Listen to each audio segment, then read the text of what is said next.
having accountability, keeping people on task, and getting expectations clear, but also really showing empathy and compassion at the same time. And the big message of this book is they're the same thing.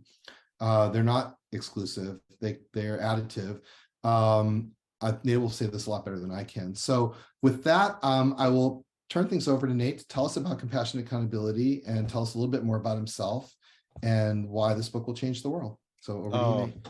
Thank you so much. What a wonderful group of faces to see. I thought it was going to be a webinar, and it's not. So I get to see many of you, and it's wonderful. I didn't get the chance to say hi to Ed, some other folks. It's fun to see friends and relatives and people from a lot of different, span of my life, which is really special because so many of you have influenced what is in these pages. Thanks for being here. I am recording this. There are a lot of people that said they couldn't make it and really wondered if there's any way they could see it. So it's for them. Let me share my screen here. We're going to go, this 45 minutes will be done by at the top of the hour. And I'd like to present for maybe 30 minutes or so and leave plenty of time for conversation and questions. And along the way, if there's something that's just burning on your mind or on your heart, feel free to type it in the chat, and maybe Neil can track that. And that way you don't have to try to remember it while it's on the front of your mind. So I'm going to share my screen here, and we'll get started.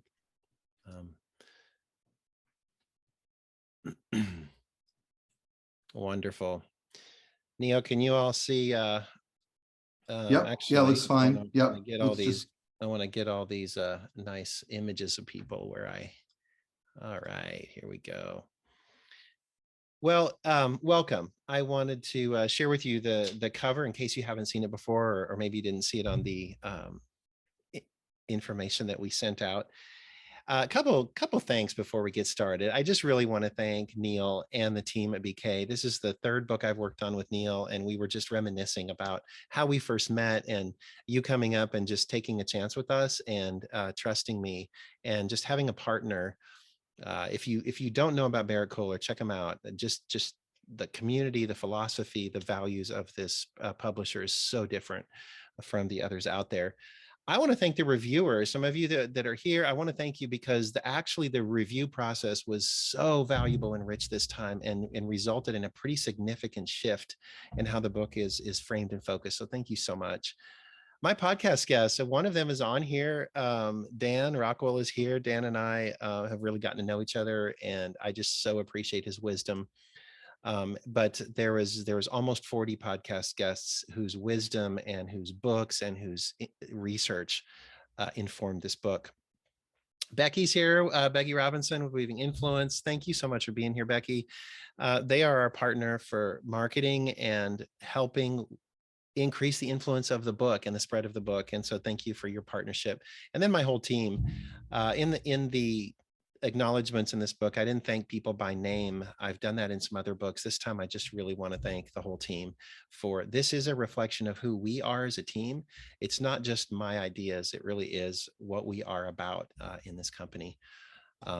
So starting a little bit with who I am, for those of you that either didn't help raise me or haven't heard these stories before, I'm a missionary kid. I grew up in Africa in Zaire. There's a picture of me. If I had my druthers, or when I sell 1 million books, I'll probably just stop doing everything and play in dirt. I love dirt work and playing in the dirt. I grew up in the DRC, which has been Zaire before. Now it's back to being called Democratic Republic of Congo. But I went to high school in Botswana in the 1980s, and this was significant because this was during apartheid, when Botswana was the only functioning Black democracy in Africa, and Nelson Mandela was still in prison. And so those experiences were really shaped me as the son of a Mennonite missionary kid with a philosophy and an ethic of nonviolence and peace, and yet dealing with all of that and trying to figure out how do we coexist and how do we respond in a world that way. I'm also a husband and a father. Julie's on this call. Thank you, Julie, for being here. We love to have a great time together. We travel a lot. We go to Colorado a lot. And this is what I have to go home to. I know it's hard. These are my 3 daughters. I can't wait to see them over the holidays. They're the love of my life and the joy, and also a place we get to practice all of the tools that we write about. So they have to struggle through that with us. I'm an author. I've published a couple other books. Beyond Drama, Transcending Energy Vampires was my first self-published book. I self-published Conflict Without Casualties in a different form, and then it was picked up by Berrett-Koehler, and that's where Neil and I first met each other. And then Seeing People Through was my most recent book 3 years ago. And then this one. I'm also a business owner. In 2008, I left a clinical psychology career to start my own business. And I didn't have any training in business, no background, and with 3 other partners. And we kind of built this company. And what we do is our sole mission is to help organizations create cultures of compassion and accountability so that they can thrive in the kinds of environments that we live in today. And we do a lot of different things: assessment, consulting, coaching, certification, and training around our tools. Why did I write this book? 8 months ago, Neil approached me about doing a second edition of Conflict Without Casualties. It was about time, and I was all excited, and we were going down that path. And some things started clicking, and we talked as a team, and we realized that it's not time yet. It is time for compassion and accountability. This is a theme and a process and a framework we've been working on for many, many years. And it just seemed like the need for this was trending, and it was time. And so I asked him if we could switch the order and put this on the fast track, and we did. So things are really happening pretty quickly with this book. But here's really why. If we think about compassion, it's a word we throw around a lot, but imagine a pendulum of compassion where when it swings one way, we are experiencing and behaving with more compassion. When it swings the other way, it's less compassion. And what if we looked at this pendulum in the context of the pandemic that we have been experiencing here for the last few years? What if, for example, let's say that over here, a little bit to the more side of compassion was right when the pandemic started. We're all starting to realize that this is happening to everyone at the same time. And so there were these chants about, oh, we're all going through the same thing. We have lots of empathy for each other. Everybody's struggling. It's kind of like the rules don't apply anymore. We're just going through this together. And that was great until the vaccine came out. And then all of a sudden there was this polarization of the vaxxers and the anti-vaxxers and the these and the that, and the people that believe in the pandemic and the people that don't. And I would call that less compassion, because we were starting to be against each other there.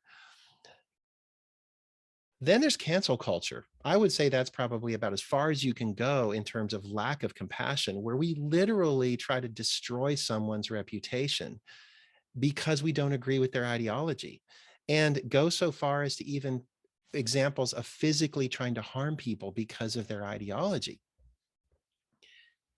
I remember going to church halfway through this, and our church would be closed and then it would be open, and then we try to figure out. I was on the kind of guiding council, our leadership council for the church, and we decided we'll go back and open up, but masks will be optional. And I remember going to church one day, and I showed up with a mask on, and of about 35 people, there was only 2 of us that were wearing masks. Everyone else wasn't.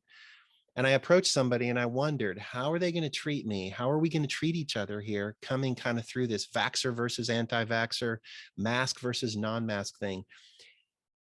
And they treated me as if it wasn't even an issue. Like there was no acknowledgement, there was no criticism, there was just nothing. And I kind of realized, wow, this is like this no man's land of compassion. It's basically you do you and I'll do me, and we'll just agree to coexist. But that's not what compassion is. I really feel like when the pendulum goes all the way, we realize that our fates are codependent and that we really are in this together. And what does that really mean? So that is kind of the way to think about this pendulum in the context of the pandemic. But I'm curious, these 2 words, compassion and accountability, whenever we say them together, people kind of get this weird look, like they're glitching out, like these aren't supposed to go together. And I'm guessing it's because you can probably relate to any of these statements. You can't be someone's friend and boss at the same time. If you show vulnerability, people will take advantage of you. I don't want to be a jerk, but I need to get stuff done. As a parent, I don't want to be a jerk, but you need to whatever. We say we're human-centered, but we really have a command and control culture. I'm just practicing tough love. These are the kinds of things we hear in our work with leaders in companies of all sizes and even outside of work. So here's this dilemma that this poses, or that this reveals, is compassion without accountability gets you nowhere.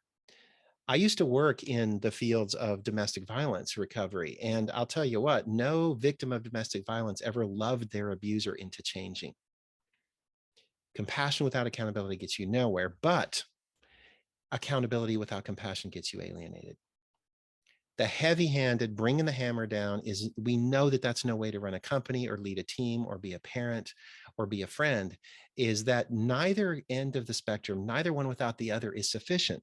So it's a balancing act, right? People say, well, okay, fine. So how do you balance kindness, care, and concern on one hand with attention to results? And that really became a problem as the pandemic was progressing, is like, okay, now we actually have to get back to work. We got to get stuff done, but everybody's working out of their bedrooms in their pajamas and think that they can come to work anytime they want. So what are we going to do? So people say we have to find the balance, right? And to that question, I say wrong, because that's not even the right question. Balance is the wrong question. And here's why.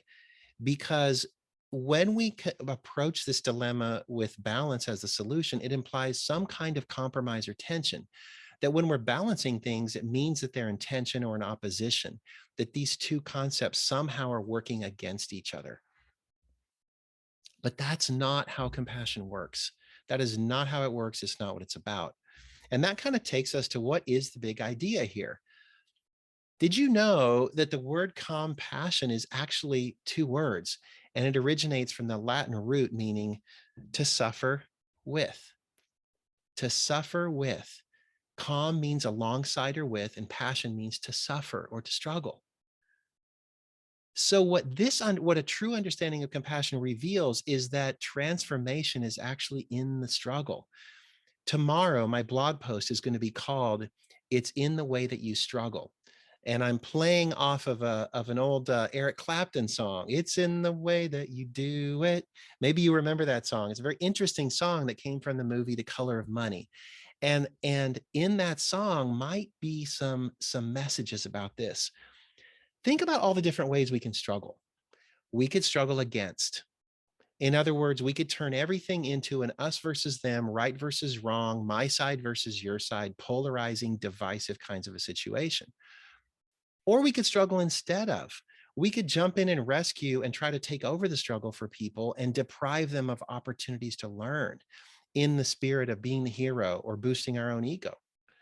We could struggle alone, thinking that our struggle doesn't matter, or that nobody would care, or that we're not worth the support or the help that might come if we actually shared our struggle.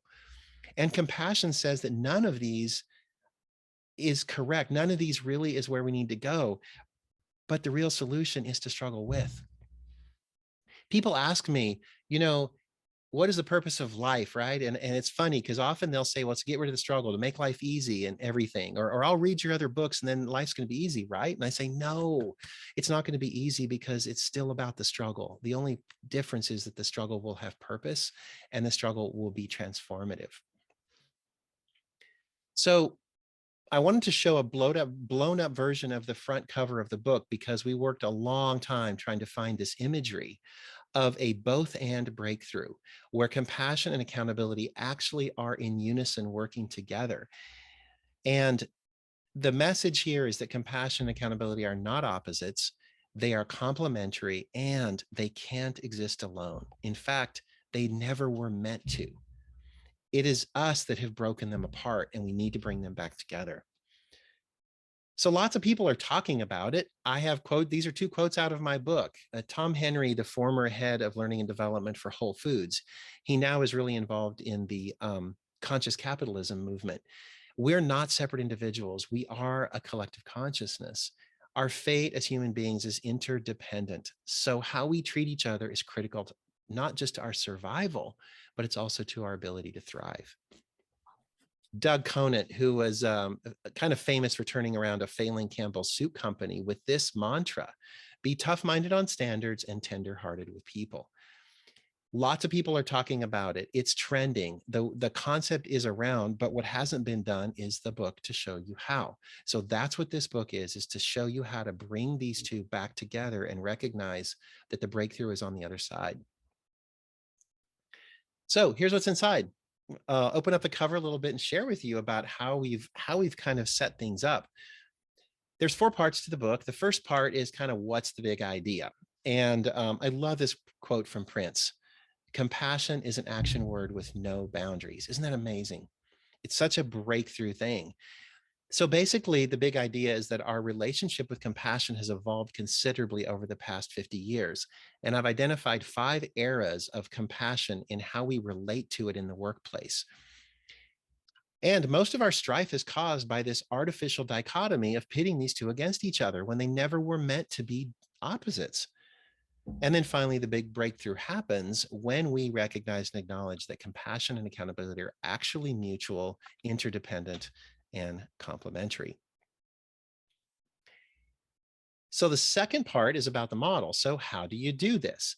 And we share this a lot, and it's something that's really important here, is that brand, whatever your brand is, your individual brand, your organizational brand, your company brand, is a lagging indicator of the quality of your culture.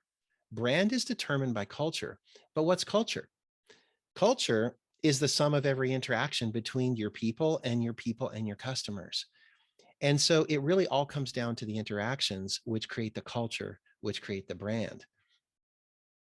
And so if we break this down, what we realize is that the action is in the interaction, and that we need to bring compassion to every interaction. So we've developed a definition of compassion that brings us together. And I want to share this with you. Compassion is the practice of demonstrating that people are valuable, capable, and responsible in every interaction.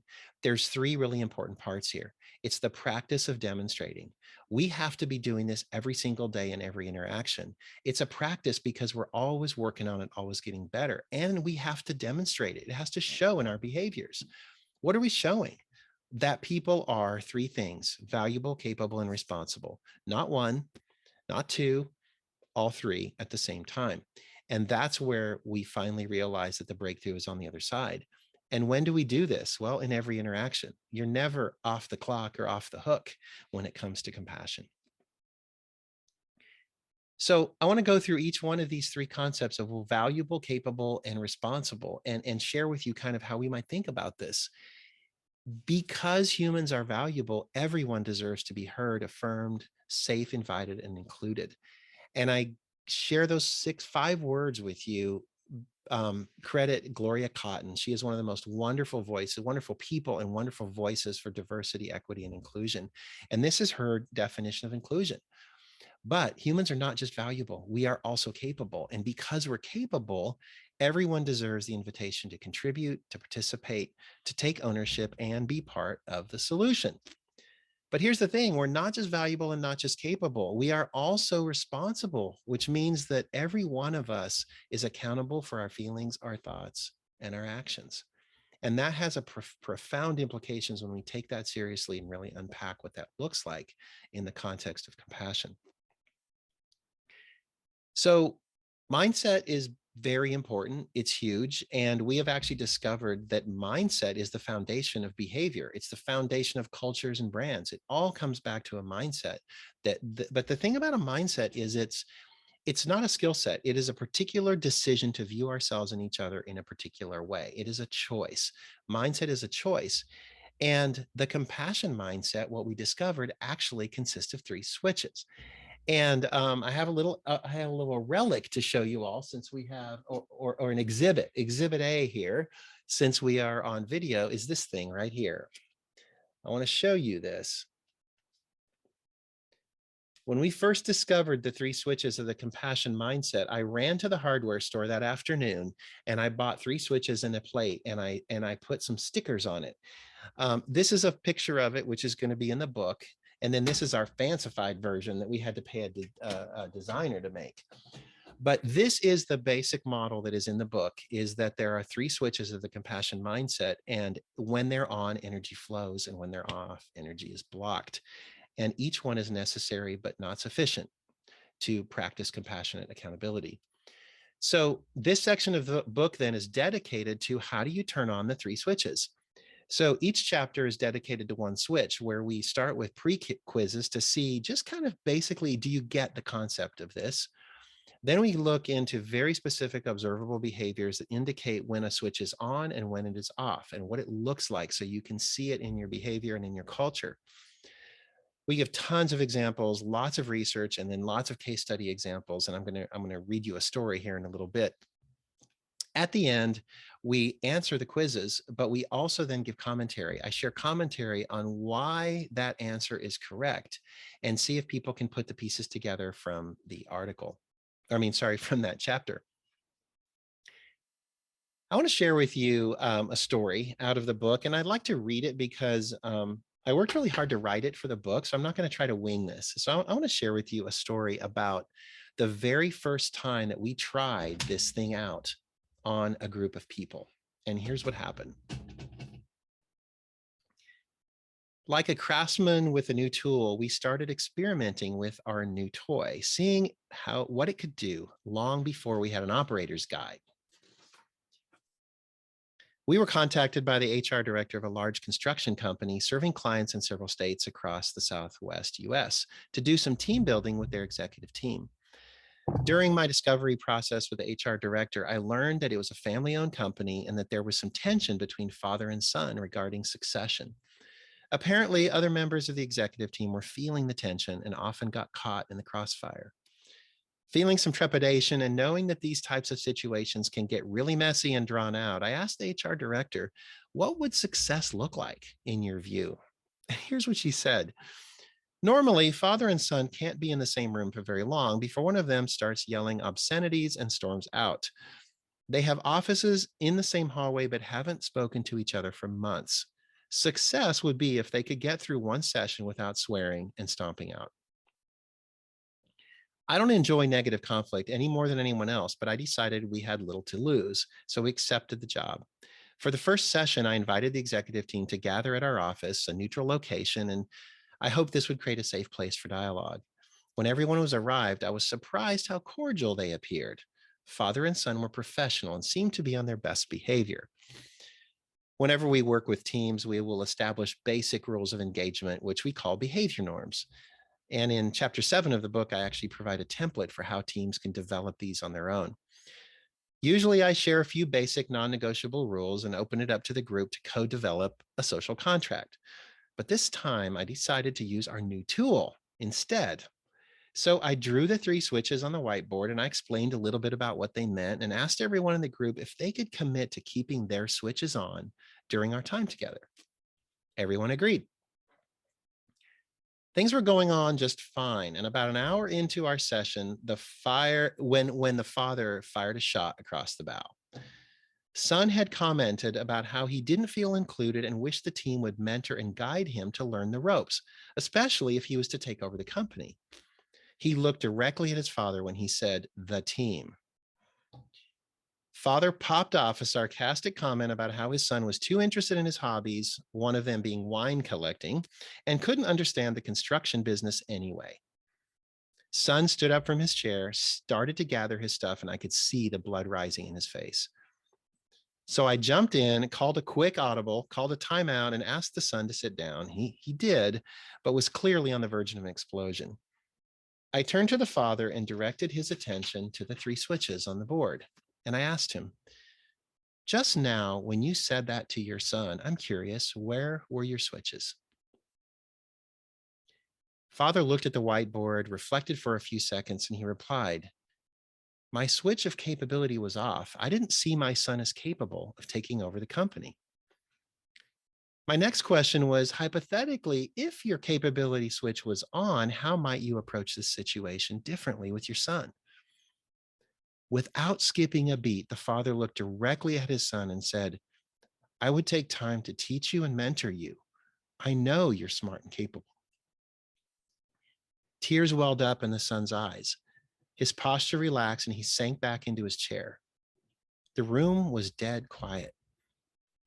Judging from the expressions on the other executives' faces, they were shocked and had no idea what had just happened. I'd love to report that this moment changed everything for the leadership team and the father-son relationship. It didn't. The next hour was tense, but nobody dropped the F-bomb and nobody stormed out. When the team left, the conversation was almost friendly, and the HR director was ecstatic. The significance of this moment wasn't that father and son changed their behavior overnight. The significance was that mindset matters, and that the idea of turning on the capability switch enabled the father to visualize, even for a brief moment, a different story. It even allowed him to role play the behavior that could change things for the better. The book is full of examples of this, and in the last section, we share several other case studies. So I'll be curious what questions or comments you have about this story when we get to the end. The third section is implementation, and this is all about putting it into practice. So I provide a step-by-step roadmap for building a culture of compassionate accountability in your organization. Everything from how to do it, how to assess, and we provide the compassionate accountability assessment. This is a new assessment developed for this book where people can assess themselves, their teams, and their organization. And then I have 4 case studies, true case studies with what you can do application strategies where you can do what these organizations did in your own organization. And then finally, the part 4, and this is thanks to the reviewers, is a section called Overcoming Barriers to Compassion. And this has 5 chapters identifying basically going forward with this belief that compassion accountability is for everyone. It can change the world, but it's hard. And that's okay. And you're not alone if you're a reader that has gotten this far and are struggling with what's in the book. So I identify 5 common misconceptions that create barriers and how we can embrace those barriers, acknowledge those barriers, and then I offer some guidance and encouragement and research to help people find a new path through those barriers. So finally, who is this for? Well, it's for every one of you that are here today, hopefully, but this really is written with a particular audience in mind. First of all, it's for compassion and culture change thought leaders and influencers. If you are in the space where compassion and culture change is your thing and you are leading the charge on that, this book is for you. Next, it's for executive level leaders who have a vision and the capability of executing that vision to create a thriving and healthy culture. And then finally, any leader who is struggling to reconcile compassion and accountability in their life, and it is so many people, this is for them as well. So with that, I guess I never actually told you what is compassion accountability. So I want to give you our definition of it, and that circles all the way back to the title. Compassion accountability is the process of building connection while getting results, not instead of, not at a different time, but while getting results. And I want to end with a quote by Albert Einstein that has been a guiding one for us, and that is, when you change the way you look at things, the things you look at change. In the spirit of the Berrett-Koehler mission, change starts inside of each of us. And when we practice compassion accountability, we certainly can bring people together for a world that works for all. Thank you so much. And I'll just stop there and see what comments or questions you might have. Yeah, this is Neil. I'll be keeping an eye on the chat. If people want to put questions in the chat, that's fine as well. Hi, my name's Joanna. Go ahead. Hey, Joanna. Sorry, I muted and then unmuted. So I am wondering what suggestions you have for organizations that have leaders, not executive team members, but managers that are adverse to change and becoming compassionately accountable. Because it starts with each of us, and because any of us can use these tools to lead inward, to lead sideways, and to lead up. Anybody can start and change the rules of how they interact with other people, and that can have a profound influence. And one of my someone that I mentioned in the book, her name is Amy Baylog, and she specializes in working with leaders who are in kind of this purgatory of middle management, where the top level leaders aren't getting it. And they feel trapped. And there's some neat things in the book about how leaders can still take control of their own experience in practicing this. Thank you. It's an ongoing challenge, right? Yes, it is.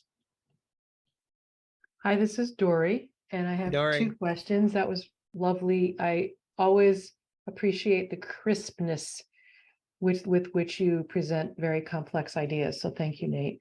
My 2 questions are, when you, in your client base of all the people that you've worked with around this, which end of the spectrum have most companies trended? The more account, if there is any trend, that's my first. Do you Gosh, want that's to a answer great that? question. It's okay. My second one is, how, in what ways have you had the opportunity to overlap the compassion and accountability themes with diversity and inclusion work that's being done in organizations? Thank you. Where does the pendulum go? One of our first really significant engagements was with all of the call center managers for the nation's largest rental car company, 235 call center managers. And we worked with them, and their struggle was they were being too kind. They were not holding their people accountable. And instead they were just trying to keep helping and give people a second chance. They didn't think they could do it and still be nice.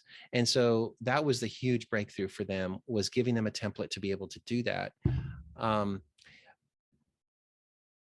A lot of it we find is not necessarily position specific or industry specific. A lot of it is personality specific, and different personalities tend to go accountability at the expense of kindness or compassion. The other ones go the other way. A lot of it has to do with how we handle ourselves under stress and in distress, but I haven't seen patterns. I might probably I would say in manufacturing, probably it's going to go accountability over compassion, but in like healthcare, service industries, nonprofits, faith-based organizations, it's going to go kindness at the expense of getting anything done, if there is a general trend. Yeah. The second one, DEI, it's everywhere. I don't think we can talk about DEI without talking about compassion and accountability.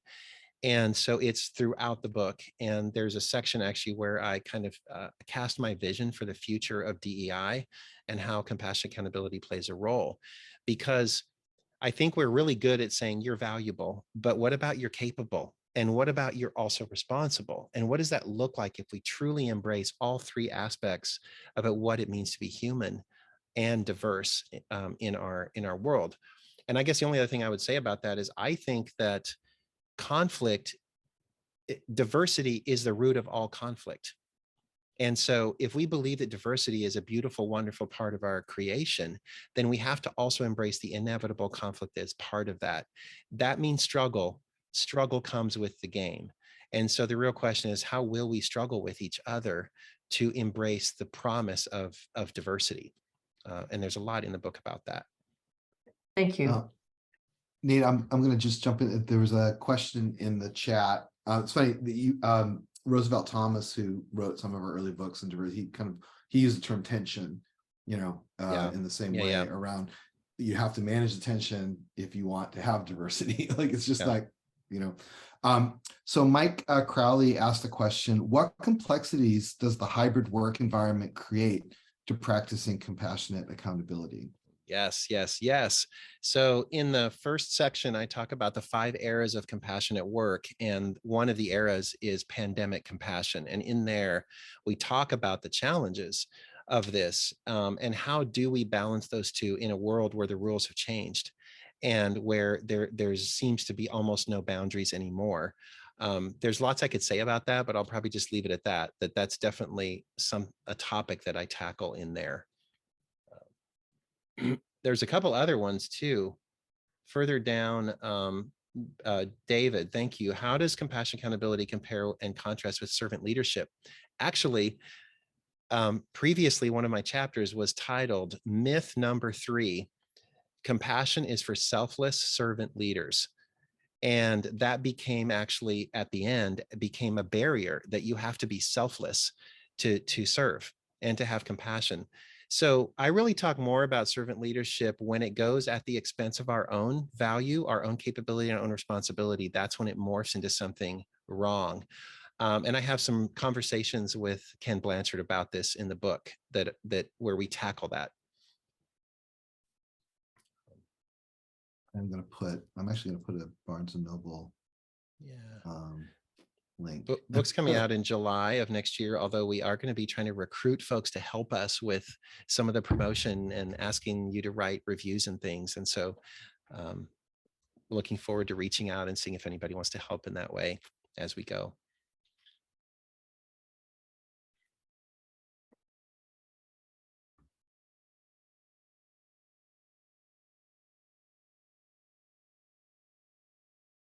Great questions. Thanks for all those. Anything else? My family that's here are probably going to take me to task if I don't get some of the stories accurate about my childhood. But anyways, that's how it goes. So Nate, this is Steve Piersanti. I'll ask a question. Can you tell about who are your clients, the range of kinds of clients that you have, and what they bring you in to do, what you do for them? You've given, of course, a good example of one such client, but tell us about the range. Thank you. Yeah. That would be an example of a client with a fairly large reach. We work a lot with healthcare, hospitals, clinics that are struggling with this because compassion is such an interesting thing in healthcare and it can morph so easily and we forget what it's about. And so we do a lot of work in healthcare. We also certify and support a network of about 120 trainers that are bringing these concepts into businesses of all sizes, all the way from, Roche Pharmaceuticals to small mom and pop shops that are just trying to figure out how to do succession planning with their families.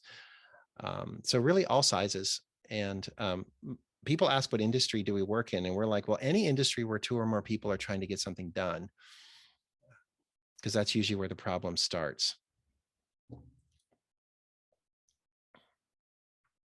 People will often bring us in for, like that example of that leadership team that needed some work getting together again. Sometimes they bring us in more from a consulting advising perspective where they want us to help understand what's going on here and where are we hemorrhaging, or where is drama creeping in, and how could we shore up systems and processes. So in the application section of the book, I list, I think, 5 or 6 areas of an organization where you should look to see if your systems and processes support compassion, accountability, or if they're working against you.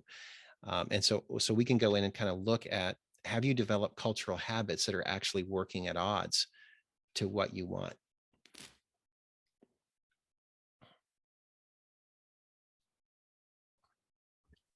This is Neil.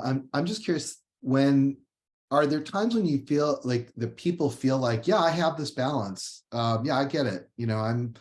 Because it's easier for me to picture organizations that really err to, I imagine this might happen a lot in nonprofits in particular, maybe in my experience, where, there's there's emphasis on kindness and, being helpful and making things better. And then really, are you really having impact or the results? That kind of gets left behind. And then, as you mentioned, like manufacturing companies there.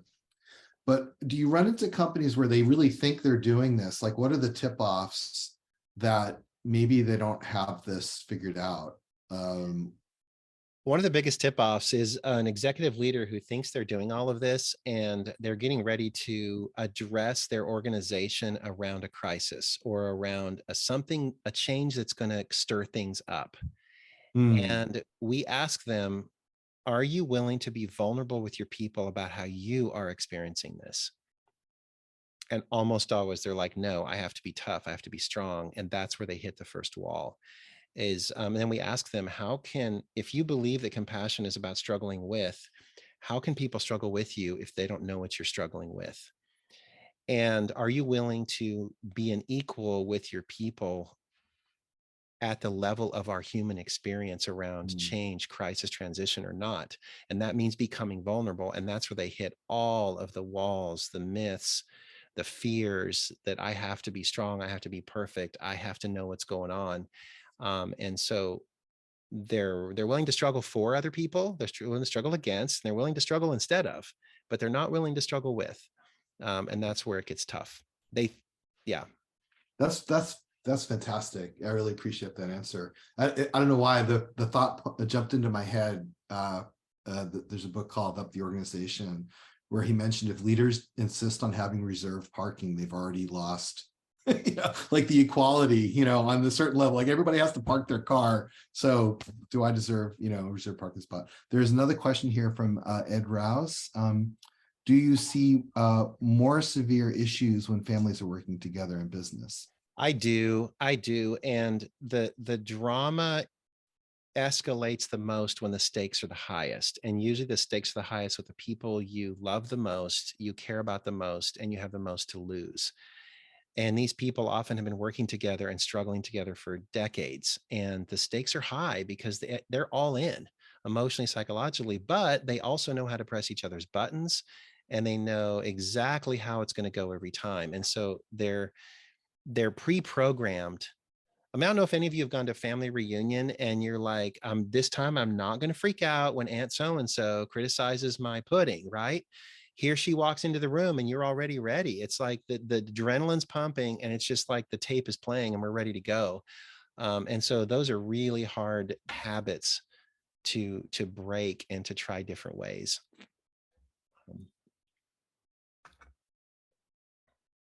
Deborah, did you want to ask a question? It looks like you might have your hand up. Oh, yes, I was going to say I've been doing a lot in change management training lately, and I find they've left your topic out of that. And I think this is like essential for change management processing, because you can lose everything you're talking about. I think if you don't incorporate this into change management, you lose the people along the way.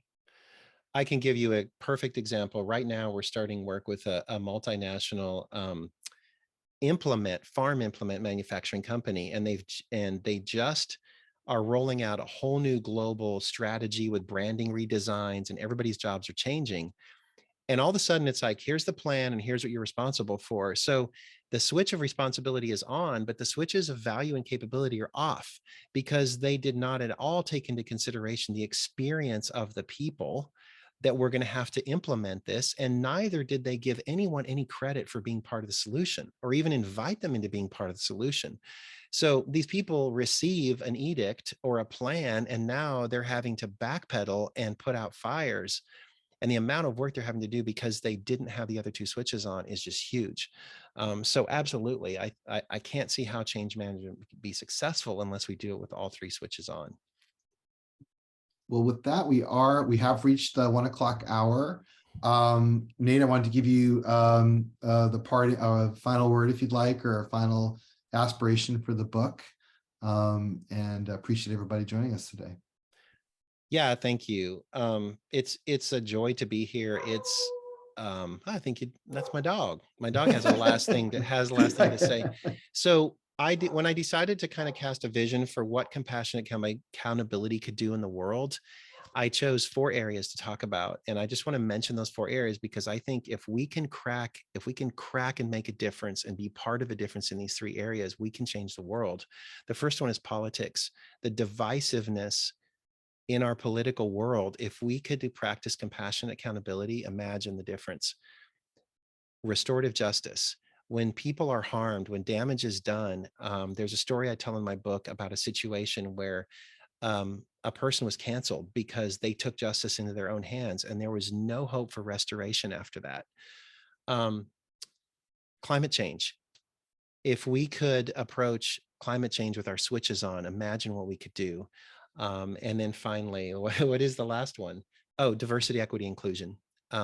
Those are 4 areas where I think that there are huge applications. And if we can get involved with our switches on, we can break through and find third ways to get past the rhetoric and the drama. So that's my hope and vision and invitation. Wonderful. Thank you. Thanks so much for everybody joining us. Yeah. Fantastic job, Nate. It was a really great Authors Day.